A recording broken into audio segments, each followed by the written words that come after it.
Tu es un phénomène, un symbole de folie et d'extraordinaire dans le monde du cinéma d'arts martiaux. Tu as fait retenir leur souffle à des millions de spectateurs avec tes coups de pied défiant la gravité, avec tes acrobaties sans câbles ni effets spéciaux. Et puis, un jour, Tony Jaa a disparu.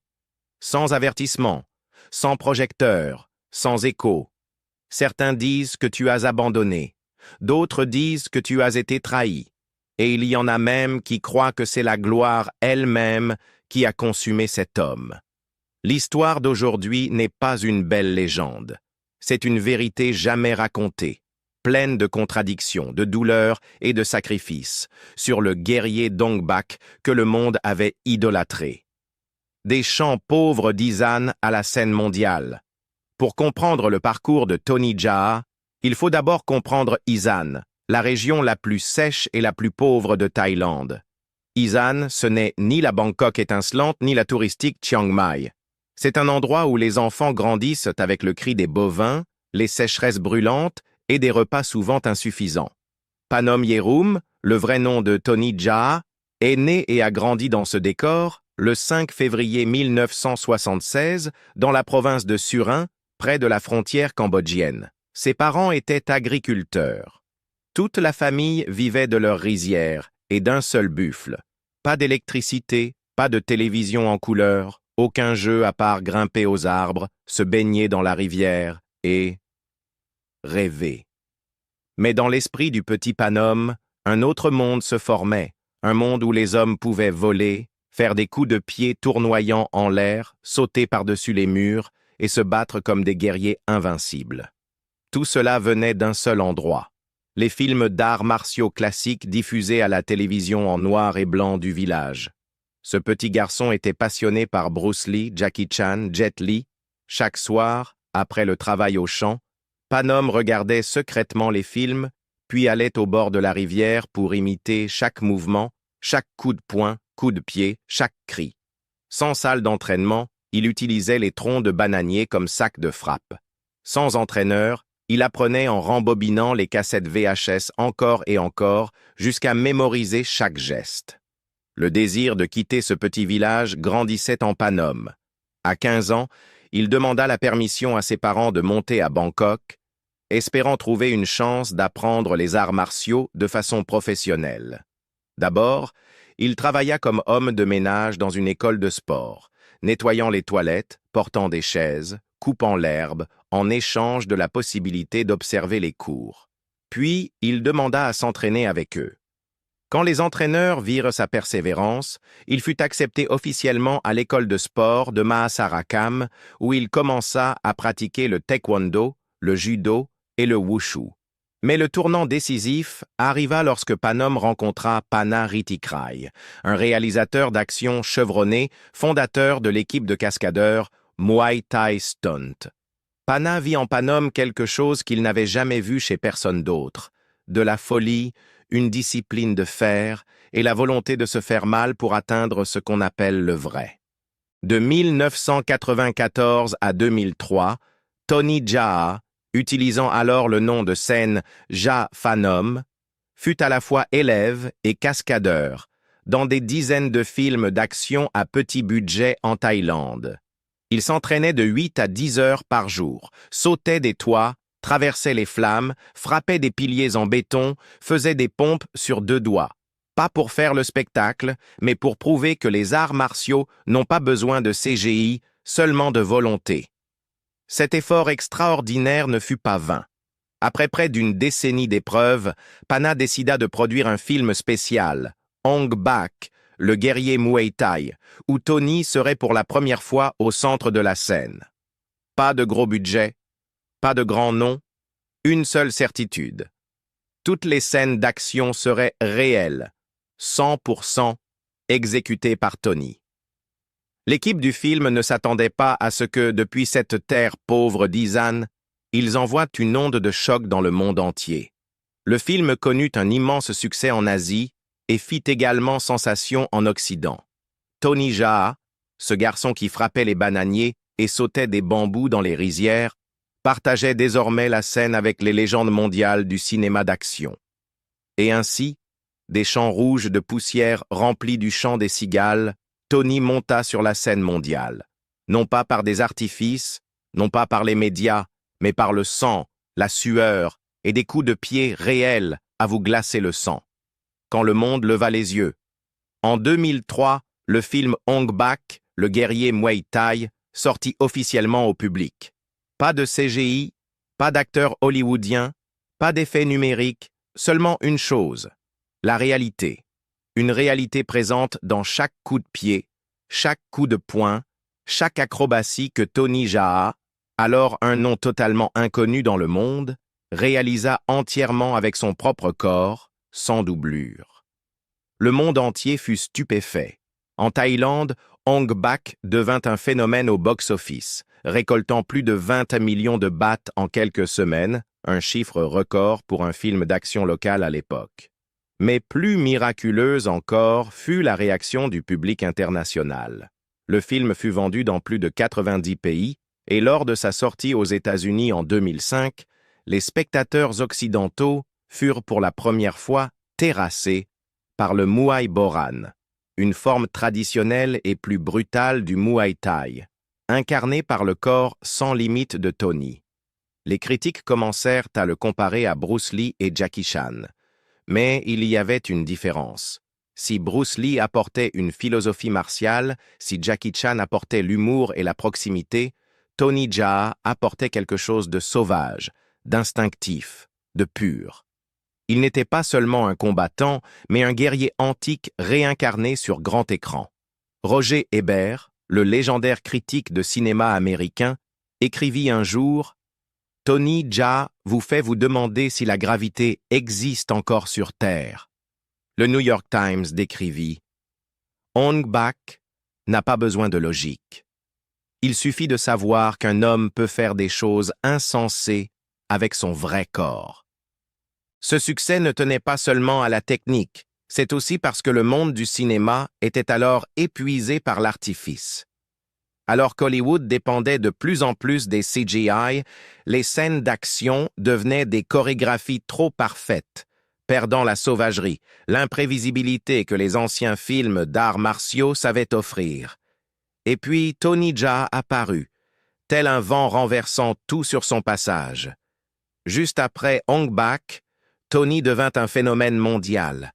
Il apparut dans de grandes émissions de télévision aux États-Unis, fut invité à des démonstrations d'arts martiaux en Europe et attira l'attention d'Hollywood. Tom Yum Goong, son film suivant, continua d'enflammer le marché international avec une scène ininterrompue de 4 minutes où Tony terrassa à lui seul des dizaines d'adversaires dans un escalier en colimaçon. Cette scène est encore aujourd'hui considérée comme l'une des meilleures séquences d'action de l'histoire du cinéma. Le magazine Time Asia le désigna comme l'un des héros culturels de l'année 2004. Le magazine Empire l'appela l'héritier légitime de Bruce Lee au XXIe siècle. Et des réalisateurs des États-Unis, de Chine et de France commencèrent à chercher comment faire participer Tony à de grands projets d'action. Mais Tony, cet homme venu des champs pauvres d'Isan, portait encore 2 choses en lui, la loyauté et la discrétion. Il refusa de nombreuses offres venues d'Hollywood, étant encore liées à la société Sahamongkol, celle qu'il avait soutenue, mais qui allait aussi devenir ses chaînes dans les années suivantes. À ce moment-là, le monde entier regardait Tony Jaa comme une nouvelle icône du cinéma d'action mondial. Mais derrière cette gloire, une tragédie silencieuse prenait forme. La tragédie d'un talent incapable de décider lui-même de son destin. Le piège ne vint pas d'Hollywood, mais de sa patrie. Tony Jaa n'a pas échoué parce que Hollywood lui a tourné le dos. Il a échoué parce que sa patrie ne lui a pas permis d'avancer librement. Lorsque Ong Bak fit de Tony Jaa une star internationale, peu de gens savaient que derrière cette gloire se cachait un contrat contraignant avec Sahamongkol Film International, l'une des plus grandes sociétés de cinéma de Thaïlande, et aussi celle qui l'avait découvert et formé dès ses débuts. Au commencement, Tony n'était qu'un simple cascadeur, rêvant de montrer ses talents en arts martiaux. Sahamongkol, sous la direction du producteur chevronné Prashia Pinkaew, lui donna cette chance, mais au prix d'un contrat à long terme extrêmement strict. Dans ce contrat, Tony ne pouvait accepter aucun projet étranger sans l'approbation de la société. De plus, Sahamong Cole détenait presque tous les droits de contrôle sur son image, sa marque et l'orientation de sa carrière. Au moment où des réalisateurs internationaux faisaient la queue pour proposer des collaborations à Tony, d'Hollywood à la Chine, Sahamong Cole restait lent, prudent et enfermé dans une vision très locale. Tony se retrouva pris entre deux mondes, d'un côté des opportunités de rayonnement mondial, de l'autre des clauses restrictives, des règles tacites et un regard conservateur venu de son propre pays. Le drame atteignit son paroxysme lorsque Tony voulut jouer un rôle secondaire dans le blockbuster Fast and Furious 7, aux côtés de Vin Diesel, Dwayne Johnson et d'autres stars de l'action. Ce rôle, bien que modeste, représentait une porte d'entrée officielle vers le marché hollywoodien. Mais Sahamong Cole s'y opposa fermement. Ils exigèrent même 50 millions de dollars américains de compensation de la part de Tony et des producteurs américains s'il apparaissait dans le film, une somme totalement déraisonnable. Résultat, Tony dut renoncer et sa seule véritable chance d'entrer à Hollywood se referma presque à jamais. En 2013, après près d'une décennie d'entraves, Tony décida de rompre avec Sahamong Cole, mais le prix à payer ne fut pas seulement juridique et financier. Il fut discrètement écarté de nombreux projets nationaux. L'écosystème du cinéma d'arts martiaux thaïlandais, dont il avait été l'âme, n'avait désormais plus de place pour un Tony Jaa libre comme avant. Le piège, ici, n'était pas la rigueur d'Hollywood, qui au moins lui laissait un choix. C'était un piège forgé par la loyauté, le sens du devoir et l'absence de préparation juridique dès le début. Il était sorti d'Isan avec sa passion, mais sans armure pour protéger sa carrière. Quand la liberté créative est échangée contre des intérêts commerciaux, quand un artiste ne peut pas décider seul de son propre chemin, aussi talentueux soit-il, il lui est difficile d'échapper au drame. Tony Jaa est celui qui a mis les arts martiaux thaïlandais sur la carte du cinéma mondial. Mais c'est bien la Thaïlande, le pays qui l'a façonné, qui l'a aussi retenu, l'empêchant de s'envoler plus haut. Quand un génie est contraint d'abandonner son propre moi. Un génie des arts martiaux comme Tony Jaa ne peut pas briller uniquement grâce à ses compétences de combat. Il a besoin d'un espace créatif, d'une base de liberté et surtout du droit d'être lui-même. Mais cela, il ne l'a jamais vraiment eu pendant de nombreuses années. Après son immense succès avec Ong Bak et Tom Yum-goong, Tony Jaa devint un phénomène mondial, un symbole vivant du Muay Thai et de l'action brute, sans câbles ni effets spéciaux. Mais ce titre de successeur de Bruce Lee et Jackie Chan devint un fardeau écrasant. Tout le monde attendait de Tony qu'il se surpasse sans cesse, qu'il fasse plus grand, plus dangereux, plus impressionnant. Et c'est là que le génie commença à perdre le contrôle. Pendant la production de Ong Bak 2, Tony n'était plus seulement acteur. Il voulait tenter sa chance en tant que réalisateur, un désir tout à fait légitime pour un artiste au sommet. Mais ce nouveau rôle ne s'accompagnait pas du soutien nécessaire. Sans expérience de gestion, sans équipe professionnelle pour l'épauler et sous la pression des producteurs, des médias et des fans, Tony s'épuisa peu à peu. En plein tournage d'Ong Bak 2, il disparut soudainement du plateau, plongeant l'équipe dans la tourmente et le public dans la stupéfaction. Celui qui exécutait autrefois des coups de pied tournoyants extrêmes se retrouvait écrasé par le poids des attentes. Plus tard, Tony réapparut. Non pas au cinéma, mais dans un monastère bouddhiste. Il se rasa la tête, revêtit la robe safran et devint moine. Ce n'était pas un coup médiatique, comme certains l'ont cru, mais une véritable fuite. Fuir les contrats oppressants, fuir les luttes internes de l'industrie cinématographique, fuir l'image que le monde voulait lui imposer. Les fans qui avaient connu un Tony Jaa invincible à l'écran durent accepter qu'au-delà des projecteurs se cachait une âme blessée, perdue et en quête de guérison. Beaucoup pensent que si Tony avait pu travailler dans un environnement similaire à celui de Bruce Lee à Hong Kong, où il aurait pu écrire ses propres scénarios, réaliser, choisir ses partenaires, l'histoire du cinéma d'arts martiaux aurait pris une autre direction. Mais au lieu de construire librement son propre chemin, Tony Jaa dut courir après des attentes prédéfinies. Les réalisateurs ne lui laissaient pas choisir ses rôles. Les producteurs l'obligeaient à répéter les mêmes formules. Les fans exigeaient des scènes d'action défiant les limites humaines. Tout cela transforma un génie des arts martiaux en une ombre de lui-même, toujours à vouloir satisfaire les autres, mais de plus en plus éloigné de son essence. Lorsque Tony fit son retour avec The Protector 2 puis Triple Threat, on vit un Tony Jaa fatigué, manquant d'élan, bien que sa technique restât de classe mondiale. Il n'était plus la flamme ardente de ses débuts, mais une lumière vacillante essayant de survivre dans un marché concurrentiel et un cinéma d'action de plus en plus tourné vers le CGI, le ralenti et les effets modernes. Au fond, Tony Jaa est un artiste, pas seulement un combattant. Mais lorsque la liberté créative est restreinte, lorsque l'art est remplacé par le commerce, même un génie peut se perdre. Un retour qui n'est plus entier.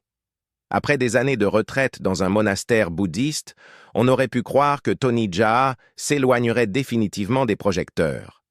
Mais le sang d'artiste, l'âme des arts martiaux, brûlait encore silencieusement en lui. Il est revenu, porteur des espoirs de ses admirateurs et du sien, celui de retrouver une fois encore les sommets de la gloire. Pourtant, ce retour n'était plus entier. L'année 2013 marqua un tournant décisif. Tony Jaa mit officiellement fin à son contrat avec Saamongkol Film International, la société thaïlandaise qui l'avait soutenu, mais aussi emprisonné son talent pendant près d'une décennie. Cette libération ne fut pas aisée. La société l'avait poursuivi en justice, réclamé 50 millions de dollars de dédommagement et tenté d'empêcher sa participation à Fast and Furious 7, une occasion en or pour entrer à Hollywood. Bien que l'affaire ait été réglée, la blessure dans ses relations avec le cinéma thaïlandais ne s'est jamais refermée. Lorsque Fast and Furious 7 sortit, Tony Jaa apparut pour la première fois dans un blockbuster hollywoodien. Mais au lieu d'un rôle principal comme Vin Diesel, Paul Walker ou Jason Statham, Tony jouait un méchant secondaire, Kiet, un garde du corps expert en arts martiaux au service du grand méchant.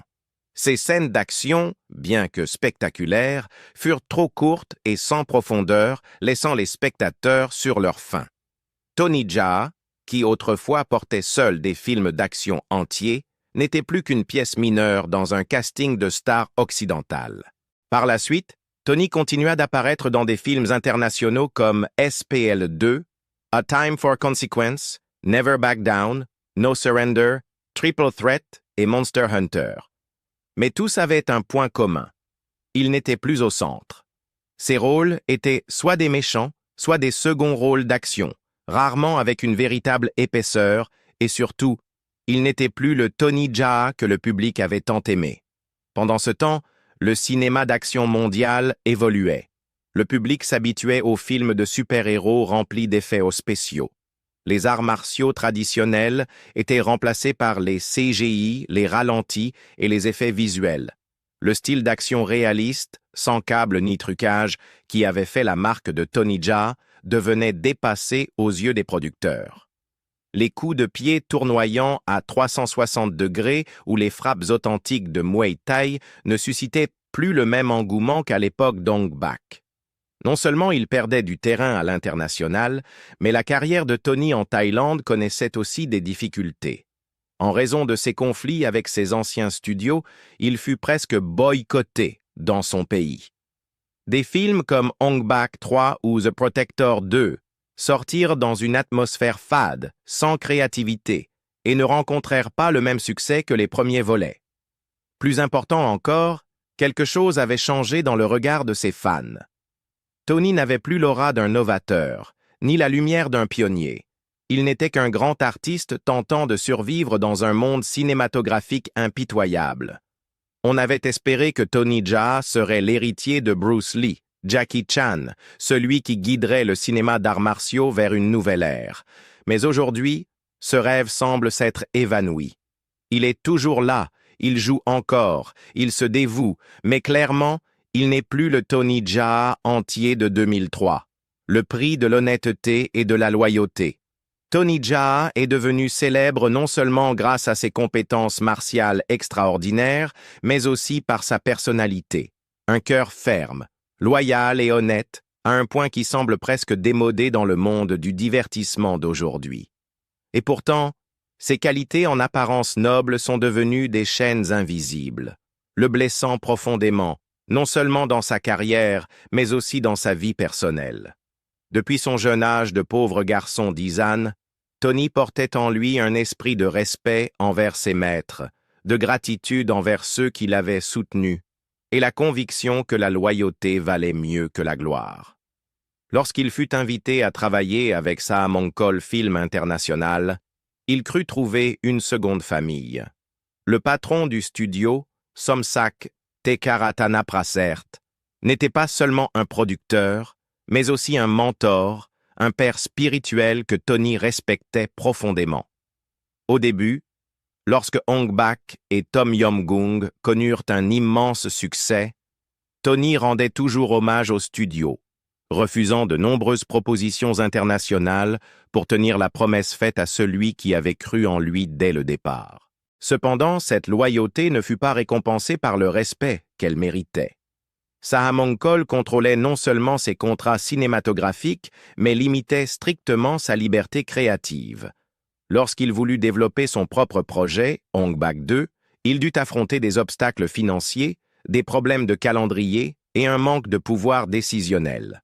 De nombreuses sources révèlent que, durant le tournage difficile de Ong Bak 2, Tony dut chercher seul des financements et lutter contre les dettes de production.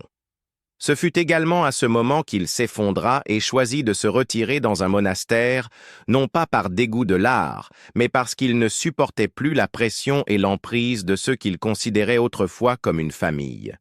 Lorsque Tony chercha à élargir sa carrière à l'international, notamment en acceptant des propositions d'Hollywood, Saha-Mongkol le poursuivit immédiatement en justice, réclamant jusqu'à 50 millions de dollars pour rupture de contrat exclusif. Cet acte fut comme un coup de poignard dans le dos, blessant Tony moralement et bloquant son avenir. Pendant des années, il dut se battre en silence, incapable de s'exprimer publiquement, car il ne voulait pas ternir la réputation du studio qui avait autrefois été son refuge. Pendant ce temps, de nombreuses autres stars étaient prêtes à rompre leur contrat, à s'allier avec des sociétés internationales pour accroître leur pouvoir et leurs revenus. Mais Tony Jaa, avec son honnêteté et ses principes moraux stricts, resta en arrière. Une loyauté absolue qui non seulement ne l'a pas protégé, mais s'est transformée en piège, le retenant dans l'univers limité et calculateur du cinéma thaïlandais. Le monde du divertissement est un monde de querelles où toutes les valeurs peuvent être renversées par l'argent et la célébrité. Dans cet univers, Tony Jaa ressemblait à un guerrier d'un autre temps, portant des idéaux purs dans un champ de bataille rempli d'embûches. Et comme une loi cruelle, plus on est honnête, plus on souffre. Plus on est loyal, plus on est exploité. Avec le recul, de nombreux fans se demandent si Tony avait été plus froid, plus rusé, aurait-il eu une carrière encore plus éclatante? Mais s'il l'avait fait, aurait-il encore été Tony Jaa, cet homme qui fit plier le monde sous ses coups de pied de Muay Thai, né d'un cœur sincère et pur? Voilà la plus belle des tragédies, la tragédie de l'honnêteté dans un monde qui ne la chérit plus. Un héritage inachevé, mais inoubliable. Tony Jaa n'a peut-être jamais atteint les sommets d'Hollywood comme certains de ses collègues asiatiques, Jackie Chan, Jet Li ou Donnie Yen. Mais dans le cœur de millions de véritables passionnés d'arts martiaux, il est unique. L'incarnation ultime d'une époque où les arts martiaux à l'écran étaient encore faits de sang, de sueur et de douleurs réelles, et non de CGI ou de câbles. Depuis 2003, lorsque Ong Bak, le guerrier Muay Thai est sorti, Le monde du cinéma d'action s'est comme éveillé. Personne ne s'attendait à ce que, d'un petit pays cinématographique comme la Thaïlande, surgisse un phénomène capable de faire des acrobaties, des coups de pied tournoyants, de grimper au mur et de battre ses adversaires sans doublure ni effets beaux spéciaux. Les sauts à travers les flammes, les coups de genoux dévastateurs, le saut par-dessus des dizaines de motos dans Tom Yum Goong.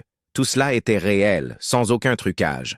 Même les réalisateurs d'action chevronnés d'Hollywood comme David Leitch, John Wick, Atomic Blonde ou Chad Stahelski ont reconnu publiquement avoir été émerveillés et obsédés par les capacités réelles de Tony Jaa. L'acteur Paul Walker, qui a joué avec Tony dans Fast and Furious 7, l'a qualifié de « l'un des hommes les plus dangereux que j'ai jamais rencontré sur un plateau », dans le meilleur sens du terme. Cependant, ce qui a fait de Tony Jaa une icône, ce n'est pas seulement sa force physique, mais sa persévérance à défendre l'esprit originel des arts martiaux au cinéma.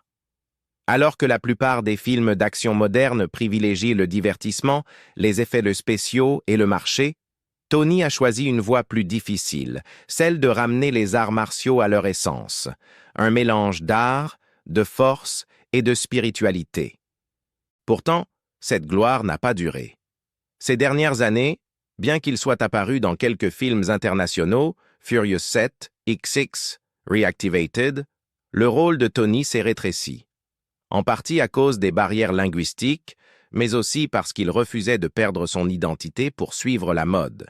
Pour lui, si un coup de pied ne fait pas ressentir au spectateur son poids réel, alors ce n'est plus des arts martiaux, seulement une chorégraphie. Aujourd'hui, Tony Jaa se fait plus discret. Il consacre davantage de temps à enseigner aux jeunes, à soutenir des projets cinématographiques modestes en Thaïlande et à chercher une nouvelle génération pour perpétuer l'esprit authentique des arts martiaux. Bien qu'il ne soit plus au centre de Hollywood, il reste un modèle pour les jeunes combattants, un exemple vivant de détermination, d'honnêteté et de respect des traditions. Ong Bak n'était pas juste un film, c'était un tournant. Une déclaration que les arts martiaux asiatiques ne sont pas morts, ils ont juste besoin de la bonne personne pour les réveiller. Après l'ère de Bruce Lee, Jackie Chan, Jet Li, Tony Jaa est le dernier maillon reliant le passé à l'avenir. Son héritage ne réside pas dans les recettes du box-office, mais dans le cœur du public, dans chaque mouvement pratiqué par ceux qui l'a inspiré. Même si son rêve hollywoodien reste inachevé, Tony Jaa sera à jamais le dernier guerrier à avoir osé vivre vrai, se battre pour de vrai et quitter la scène avec sa dignité intacte. Dans un monde où règne l'artifice, Tony Jaa a laissé quelque chose de plus précieux que n'importe quelle statuette dorée. La foi que l'art authentique a encore sa place, si l'on est assez courageux pour le défendre.